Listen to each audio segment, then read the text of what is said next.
Milyong pisong halaga ng mga luxury car tumambad sa isang car repair shop sa Taguig City. Ang mga pinuslit na sasakyan, pinaniniwala ang pag-aari umano ng mga pogo bosses at mga dayuhan. Si Christian Bascones sa sentro ng balita.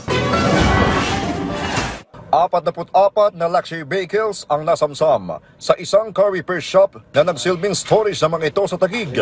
Ayon sa Bureau of Customs, pag-aari ito ng pogo bosses at iba pang mga dayuhan na hinihinalang pinangalanan lang sa mga Pinoy na kakilala o tauhan ng mga ito. Isa sa mga sikat na brand ng mga sports car ay ang Ferrari. Itong mga nakastore ngayon na sports car dito ay pinanghihinalaang mga pagmamay-ari ng mga pogo bosses. Hinihintay na ng Bureau of Customs ang mga dokumento ng may-ari ng mga luxury cars na kanilang mga ipinuslit sa bansa. Ayon kay BOC, Manila International Container Port Customs Intelligence and Investigation Chief Alvin Enciso, tinatayang nasa 900 million pesos ang kabuuang halaga ng mga luxury cars.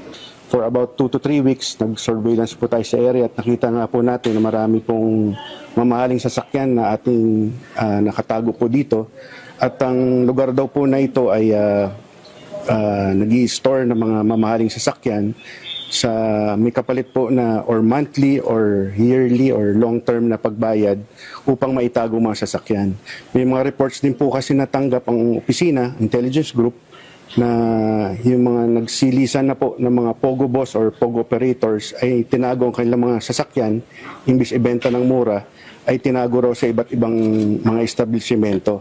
At isa po to sa isang tinuturo na pinagtataguan. Mahigit 300 million pesos din ang tinatayang nawalang koleksyon dahil sa hindi tamang pagbayad ng buwis. Samantala, nangako naman ang tagapamahala ng shop na nagsilbing storage ng mga sasakyan na makikipag-ugnayan at tutulong sila sa investigasyon ng Bureau of Customs.